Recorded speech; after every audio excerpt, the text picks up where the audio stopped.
Oktaviani, karyawan Alfamart yang diengek oleh atasannya Herianto, pelaku juga icikiwir korban. Ya Allah, miris. Turut berduka cita atas meninggalnya Dina Oktaviani, pegawai Alfamart ya. Ini yang dinamakan curhat adalah maut. Jadi untuk cewek-cewek di luaran sana, jangan mudah curhat kepada orang lain, siapapun itu, kalau belum terlalu dekat. Kecuali saudara. Saudara juga bahaya. Apalagi ini ya atasannya ya.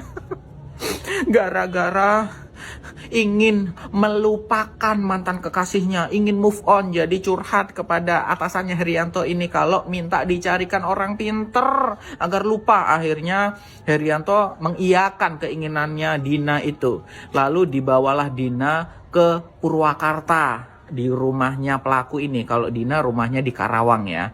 Terus dibawa ke rumahnya karena kebetulan istri dari Herianto ini lagi menginap di rumah orang tuanya. Jadi nyampe sana, si Herianto tergoda dengan perhiasan, dengan barang-barang milik Dina, lalu diengek. Terus selesai dan dilepas semua pakaiannya, diicikiwir. Setelah diicikiwir, dibuang di sungai. Ya Allah, mujahid. Padahal Dina Oktaviani ini usia 21 tahun, harapan keluarga. Dia seorang mahasiswi, untuk mencari uang, biaya kuliah, dan membantu orang tua. Dia harus bekerja sebagai karyawan Alfamart. Ya Allah, dia harapan keluarga, tumpuan keluarga. Sebejait ini Herianto ini ya. Ya Allah, pelajaran untuk adik-adik semua, jangan mudah tergiur, Dina. Ya ini lagi rame banget ya bro. Kasus siapa? Dina Oktaviani yang dibunuh oleh atasannya gitu ya bro. Dina berusia 21 tahun, mahasiswi plus dia juga bekerja di minimarket Alfamart gitu ya bro. Nama pelakunya itu Herianto.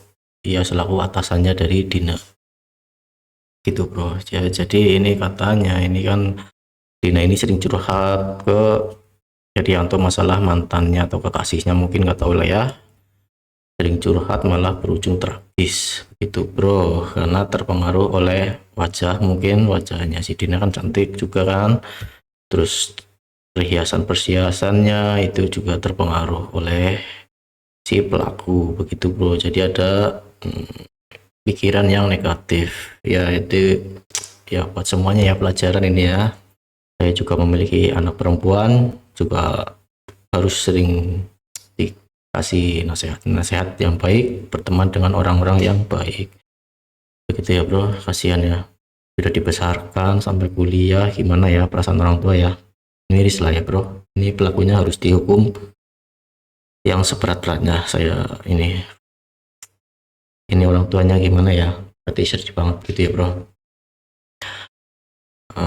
Ya ini korbannya ini dibuang di Kali Citarum begitu ya, kalau mendengar dari berita-berita yang beredar di medsos begitu bro. Nggak tahu lah, ini padahal pelakunya juga sudah menikah begitu ya bro. Hanya ada masalah ekonomi begitu bro, jadi dia terpengaruh sama perhiasan dari si korban begitu bro.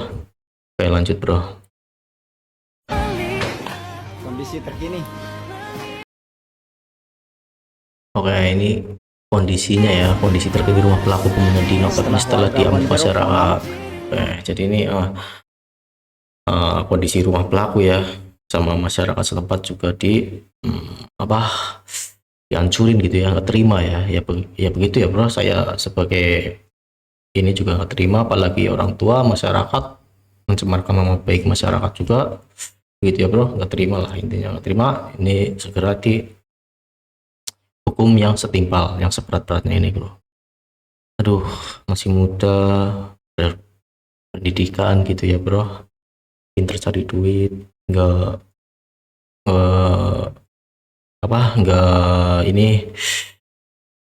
nggak tergantung kepada orang tua, ini kan mandiri ya itu bro.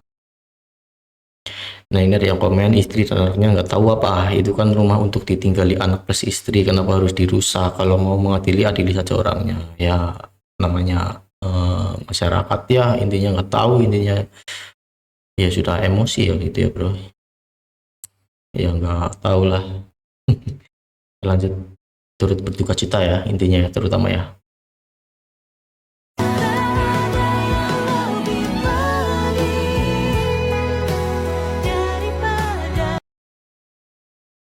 Ini ada lagi dari rekaman CCTV Alfamart 2 hari yang lalu.